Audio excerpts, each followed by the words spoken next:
Gunsmoke.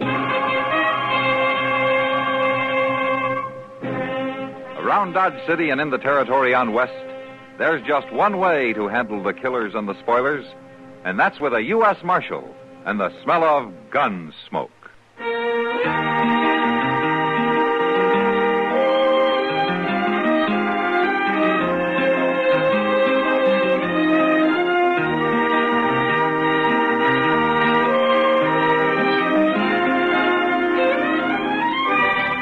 Gunsmoke, starring William Conrad. The story of the violence that moved west with young America. And the story of a man who moved with it. I'm that man. Matt Dillon, United States Marshal. The first man they look for and the last they want to meet. It's a chancy job, and it makes a man watchful. And a little lonely.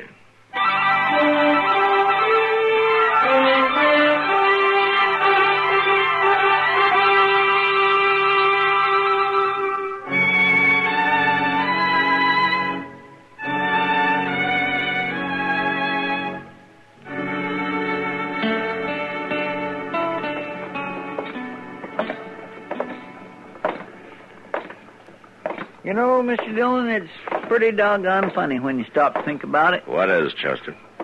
Life is. No? You, been reading another book? Well, yes, sir, I have. It's one Doc lent me. It was wrote by some fellow named Shakespeare. Did you ever hear of him, Mr. Dillon? Shakespeare? Yes, sir. Pretty well known in his day, I guess. He died, though, quite a while back, according to Doc. Oh, yeah, so I understand, Chester. He don't use English too good. He's one of them foreigners, so it makes it kind of hard to follow him, you know. But I'll say one thing, Mr. Dillon. He sure does call the turn on the way people act. Is that so?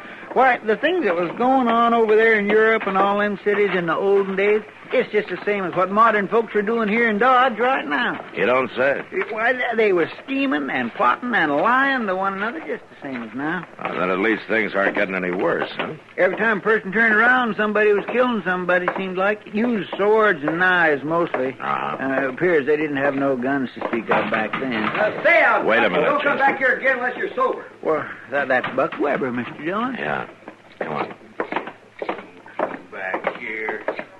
I'll show you if I'll come back here, Noonan. Hello, Buck.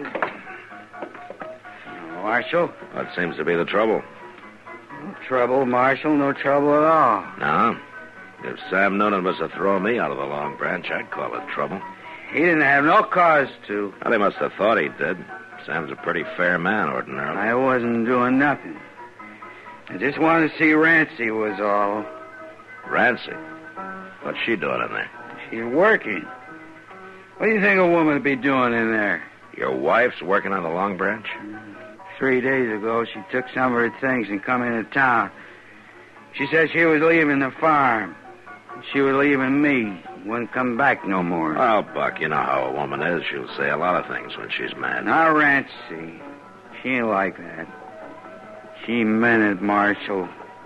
And I ain't aiming to let her do it. I'll give her some rope. She'll cool off in a few days, maybe. No, with that tin horn gambler hanging around her, she won't. I'm going back there and kill that no good. Wait a minute, Buck. Wait a minute now. Sam told you to stay out, and from the shape you're in, I think maybe he's right. What do you mean, the shape I'm in? Well, you had a little too much to drink, I think. Come on, let's take a walk, huh? I want to walk. Take his other arm, Chester. Yes, sir. I want to go back there and talk to Rancy. Come on. It'll keep. It'll keep, all right. That slick-talking gambler hanging around, filling her full of lies. Which gambler? What do you mean? Well, that Frisco Bates. He's been in there every night since she started. Talking soft to her. Trying to give her doubts about her rightful place in the world. She must have had a few doubts already, Buck, or she wouldn't have left you. Carrying on the way she is with that Frisco Bates. Everybody laughing at me. I'm going back there and kill her. Wait, no, you're not. Now, come on. That's it. Whole town talking behind my back. Well, a funeral wouldn't give them any less to talk about, you know. You take me to jail, Marshal? Now, just for tonight, Buck. It's the only way to keep you out of trouble. Whose side are you on, anyhow? Mine or that no-good gambler's? Maybe neither one, Buck. There's another side to it. Whose? Your wife's.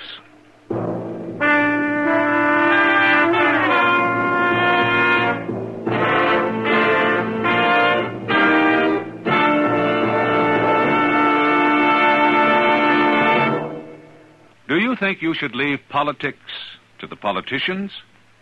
Well, I'm sure some politicians would like this. But tell me, are you the sort of guy who thinks taxes are too high? Do you like the way your city is kept up? Do you think there should be more parks, perhaps a lot more sandlots for baseball or football? You say you do or don't like the foreign aid program? Well, our government was designed to give you a voice. You'd be surprised at how influential a letter or a wire is to your congressman or senator. You should protect your right to be heard by voting. As the Athenian Pericles said, we do not say that a man who takes no interest in politics minds his own business. We say he has no business here at all. Unquote. Take an interest in politics. It is your business. This is one definition in our dictionary of freedom.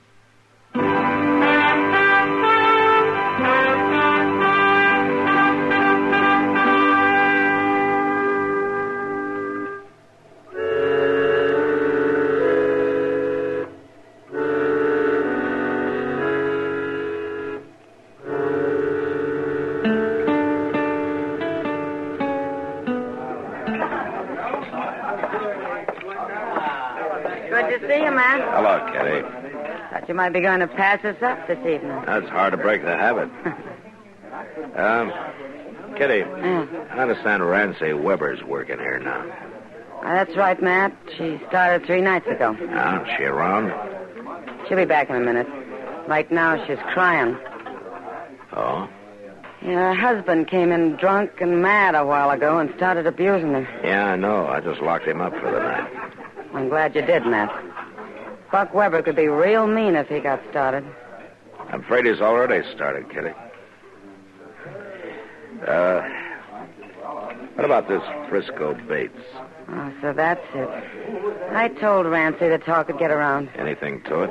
I don't think so. Not really. Buck's got the idea there is. Well, he's a touchy one, Matt. He's awful hard to figure. Yeah, I know. I hated to see Rancy start here, but she told me she'd left him. She didn't have a cent to her name. I thought she might be better off here than some of the other places. At least I can sort of look after her. I'm sorry, Kitty. I shouldn't have acted like that. Oh, good evening, Marshal. How are you, Rancy? Oh, if you two will excuse me, I better look after a couple of things. Yeah, sure, Kitty. I guess you're probably kind of surprised to find me working in a place like this. No, I'd already heard about it. I saw your husband a little while ago. Oh, You, sure you know what you're doing, Rancy? I'm sure, Marshal. It's an easy life to get into, but it's rough to get out of. Those firemen, And I'm afraid Buck's going to cause you trouble. he's caused me trouble for 7 years. Is that so? 7 years of drudgery. Make a woman a slave and work her to death. Never a decent word. You know, some of the easy ways work out hard, too, Rancy. Well, I take my chances. But Buck might as well get it through his head right now. I'm not going back, not ever. I doubt if Buck's going to see it that way. He has to. What can he do about it? Well, he could try to harm you, maybe, in some way. I'll let him. It won't be the first time. There's nothing Buck likes better than hitting a woman. Unless maybe it's a young one. Well, right now he seems to want to hit a fella named Frisco Bates. Mr. Bates he's just been kind to me. That's all. Uh-huh. You know, men like him are new to you, Rancy. They can cause a lot of trouble sometimes. Just by being kind. I'm not a bad woman, Marshal. At least I don't think I am. All I ask is just a little kindness and a reason to laugh once in a while. Is that too much? Not to ask, no. Sometimes a little too much to expect, though. Are you going to monopolize this young lady all evening, Marshal? Oh, how are you, Frisco? Rancy, you better go see what it was that Kitty wanted, huh? Well, Kitty... Yeah. Oh. All right, Marshal. You excuse me, Mr. Bates? Certainly. Is this a policy of the law in Dodge City, Marshal, interfering in people's personal affairs? Sometimes, yeah. At least when their personal affairs seem to be heading toward a killing. You mean Rancy's husband, I suppose. Well, he came around looking for you, didn't he? The way he's been treating her, I may go looking for him. Why her, Frisco? There are other women around. Not like Rancy. She's out of place here. She's not the kind to be working here, you know it. Maybe she won't be long. I've asked Rancy to go away with me, Marshal. I've asked her to marry me. Does that surprise you? A little bit, yeah. It surprised me, too. But that's the way it is. Rancy agree to it? Not yet. But she will. And Buck Weber won't have a thing to say about it. He won't, huh? I wouldn't count on that if I were you.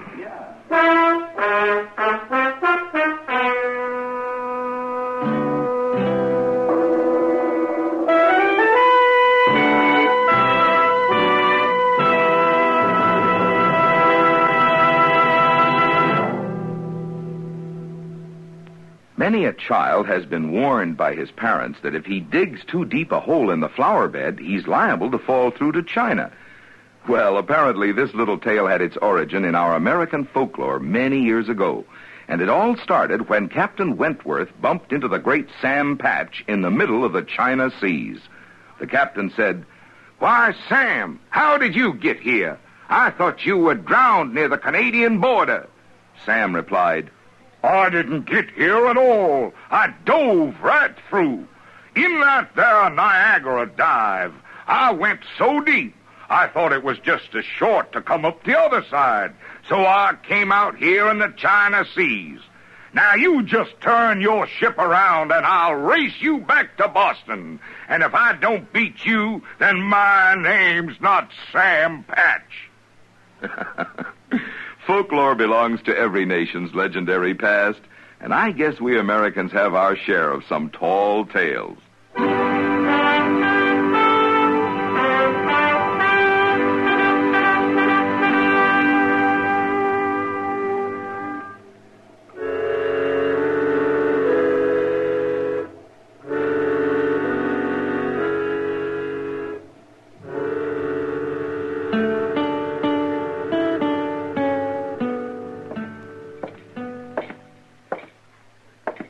Morning, Buck. Marshal? Did you sleep all right? Tolerable. Well, I hope you slept off some of those crazy notions you had last night. Maybe. All right, come on out. I got your belongings out here in the office, Buck. There's no charge against you. You're free to leave. Glad to hear that, anyway. Morning, Buck. Stuff's there on the table, Buck. Thanks. Did I get my gun back? Chester? I'll get it.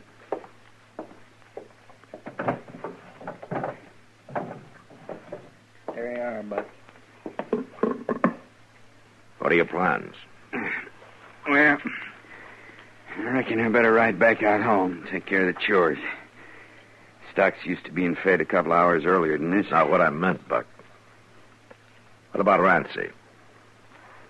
I ain't rightly made up my mind yet, Marshal. Leave her alone, will you? Give her a chance to use her own judgment. Don't seem like she's got much of that. From the folks she's took up with the last few days. It's her own business. She's a grown woman. She's a married woman, too. She hadn't ought to be carrying on the way she is. She hasn't done anything wrong. I ain't saying she is. I got nothing against Rancy. Any woman's liable to get out of hand once in a while and start thinking fancy. I get her back out there in the farm for a week or two. She'll come to her senses. Uh-huh. Just that Frisco that's causing all the trouble, trying to turn her head. As far as I can see, all he's doing is treating her with a little respect. It's a matter of opinion, Marshal. Well, if the law's got no more dealings with me, I'll be getting on. No dealings, Buck. Not right now, anyway. Good.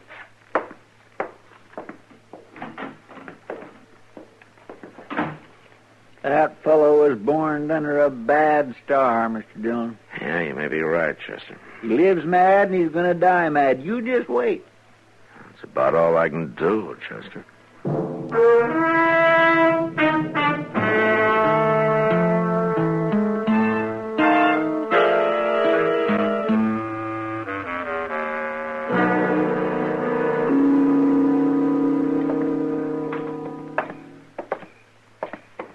You know, Matt, the best time of day is at night.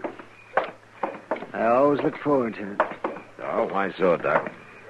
Because after dark, this flea-bit town doesn't look so goddamn ugly. That's why. I see. If a man puts his mind to it, he can even imagine he's someplace else. Seems to me if a man really wanted to, he could pull up stakes and be someplace else. I don't know about that.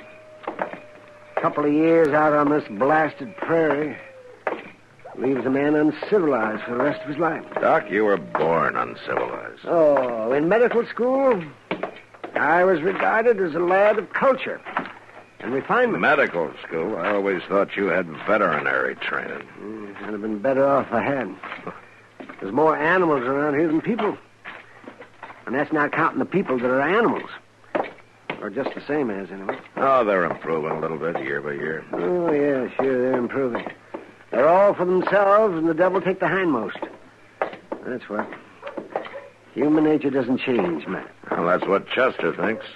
Since you started him reading Shakespeare. Yeah, it won't do him any harm. Come on, Doc. It's over back of the Dodge House, I think. Yeah, you say civilized, huh? Oh, sure, yeah. Improving. People shooting each other all the time and bullets flying around. Come on over this way. Yes, nobody dying in their beds. Oh, yes, they're civilized. Yeah. Over here, Mr. Dillon! Somebody fired through the window in the Frisco Bates room. They must have been hiding out here in the dark somewhere. All right, come on. We can get in through the back door. Yes, sir. Will you stand back, please? Stand away from the door, will you? All right, go on in, Doc. Chester. Good. It's the first room, Mr. Dillon. Right here at the corner. Uh-huh. Quiet. From Mr. Dillon. Well, good Lord, Matt. Yeah. All right, take over, will you, Doc? I got some dealings with him, man.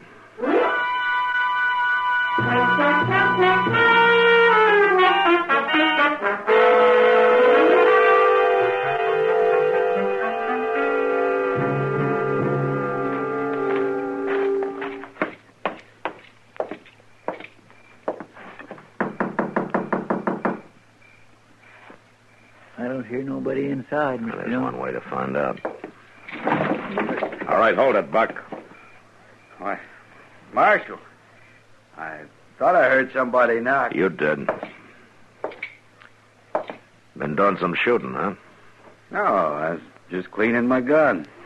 Sit down, Marshal. I'll clear this stuff off the table. Never mind, Buck. Here, let's have a look at that pistol. What for? Well, there have been 3 shots fired here. Oh. Yeah, I forgot there was a coyote bothering around this morning. There were 3 shots fired in town tonight back of the Dodge House. That's so. And a half a dozen people saw you running away from there right afterwards, Buck. Why, I ain't been out of the house since dark. Huh? And somebody's been riding one of your horses pretty hard, still lathered. You don't say. Way I figured, Buck, you waited outside Frisco's window till you saw the lamp lit and a shadow on the blind, then you fired through the window and ran for your horse. That about the way it was? Yeah. Just about. And you're under arrest for murder. There won't nothing come of it, Marshal. When a man's wife's being bothered, there's an unwritten code. There's no code about killing from ambush. Well, he had it coming to him. The jury will see it that way. He was trying to get her to run away with him. Everybody in town knew about it. They didn't know she'd made up her mind not to do it. What do you mean? She told Kitty tonight. And she went over to tell Frisco, but he wasn't in. The clerk of the Dodge House gave her the key to Frisco's room so she could go back and wait for him. What are you saying, Marshal? It was Rancy who lit that lamp tonight. It was her shadow on the blind. Well, then I... That's right, Buck. She's dead. And juries don't have much sympathy for men who kill women. You're gonna hang, Buck. Just as sure as shooting.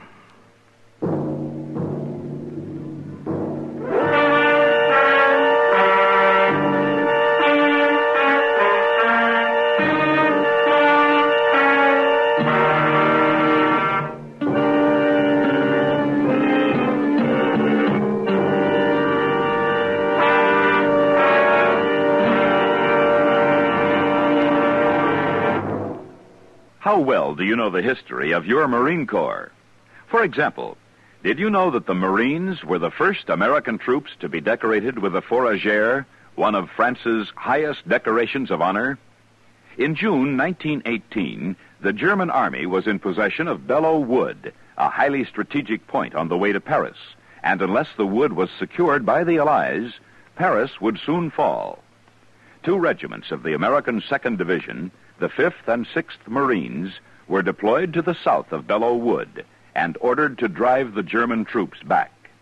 Although greatly outnumbered, the Marines attacked again and again, and within 3 weeks, Belleau Wood was secured for the Allies.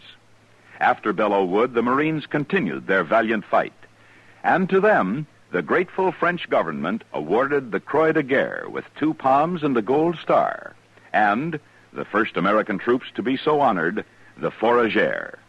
Thus, another page was added to the history of your United States Marine Corps.